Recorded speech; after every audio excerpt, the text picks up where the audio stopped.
738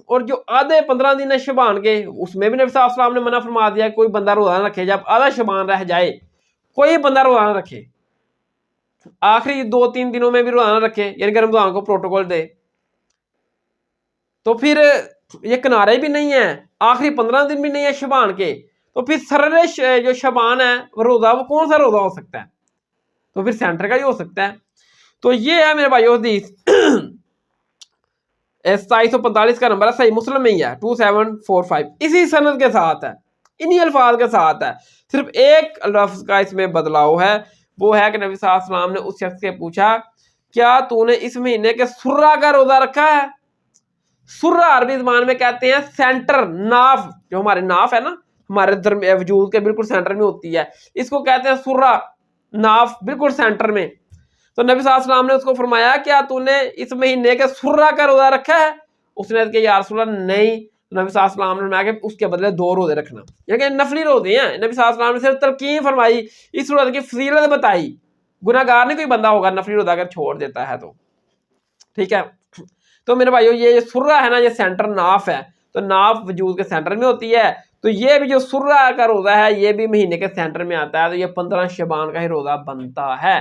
لیکن اس روزے کو 15 شبان کے روزے کو آپ نے شب برات سے ریلیٹ کرنا, جو میں نے پہلے حدیث بیان کی کہ نبی صلی اللہ علیہ وسلم نے فرمایا کہ اس رات نصف شبان کی رات کا قیام کرو, شب برات جس کو بولتے ہیں, اور دن کا روزہ رکھو 15 شبان کا. نہیں, وہ تو روایتی موضوع ہے, یہ روزہ علیحدہ سے ہے, علیحدہ نبی صلی اللہ علیہ وسلم نے اس کی تلقین فرمائی ہے. ویسے بھی یہ نبی صلی اللہ علیہ وسلم کا عمومی سنت طریقہ تھا کہ آپ ہر مہینے 3 روزے رکھا کرتے تھے, اس میں یام بیت کے بھی آپ روزہ رکھے کرتے روزہ رکھا کرتے تھے 13, 14 اور 15. تو 13 شبان, 14 شبان, 15 شبان, تو یہ نبی صلی اللہ علیہ وسلم کا عمومی عمل بھی تھا نا, ایام بیت کے روزے 13, 14, 15 رکھا کرتے تھے نبی صلی اللہ علیہ وسلم. تو یہ 15 شبان کا یہ روزہ ہے, اس کی شب برات کے ساتھ کوئی ریلیٹڈ نہیں ہے, کوئی فضیلت نہیں ہے, کوئی کنیکٹ نہیں ہے. یہ علیحدہ سے نبی صلی اللہ علیہ وسلم نے 15 شبان کے روزے کی تلقین کی ہے, تو اس کی بڑی فضیلت ہے. نبی صلی اللہ علیہ وسلم نے اس کو کہا کہ کیا تو نے سرر شبان کا روزہ رکھا ہے, کیا تو نے اس مہینے کے سرہ کا روزہ رکھا ہے؟ اس نے کیا نہیں یا رسول اللہ. تو پیارے مصطفیٰ صلی اللہ علیہ وسلم نے فرمایا کہ پھر اس کے بدلے 2 روزے رکھو, ایک جو تو نے اس مہینے کے سرہ کا روزہ رکھا, ایک 15 شبان کا روزہ رکھا, ایک یہ روزہ رکھو, ایک اس کے بدلے پلنٹے کے طور پر ایک اور روزہ رکھو, ٹھیک ہے. تو یہ روزہ تھا 15 شبان کا, نہ کہ شب برات کا, اس سے کوئی تعلق نہیں ہے. جو روزے شب برات کے روزے کی والی حدیث تھی وہ موضوع حدیث ہے, وہ تو میرے بھائی موضوع حدیث ہے, اس کی کوئی فضیلت نہیں ہے. تو لہٰذا اتنی گفتگو سے یہ ثابت ہوا کہ نصف شبان 14 اور 15 کی جو درمیانی رات ہے شب برات ہے, اس کی کوئی فضیلت صحیح سند سے صحیح حدیث سے ثابت نہیں ہو سکی, اور نہ اس حوالے سے 15 جو شبان ہے شب برات کے ساتھ ڈیٹ کر کے 15 شبان جو ہوتا ہے رات گزرنے کے بعد دن آتا ہے, اس کے روزے کی کوئی یعنی کہ کوئی ثابت نہیں ہے. وہ روزہ بھی علیحدہ سے 15 شبان کا روزہ ثابت ہے, وہ میں نے بیان کر دیا کس طرح ثابت ہے. اس کو آپ شب برات سے کبھی بھی نہیں جوڑ سکتے. اللہ تعالیٰ سے دعا کہ جو حق بات میں نے کہی ہمارے دلوں میں راسخ فرمائے, جذبات میں اگر کوئی ایسے الفاظ میری زبان سے نکل گئے ہیں تو مجھے معاف فرمائے. ناظرین السلام علیکم.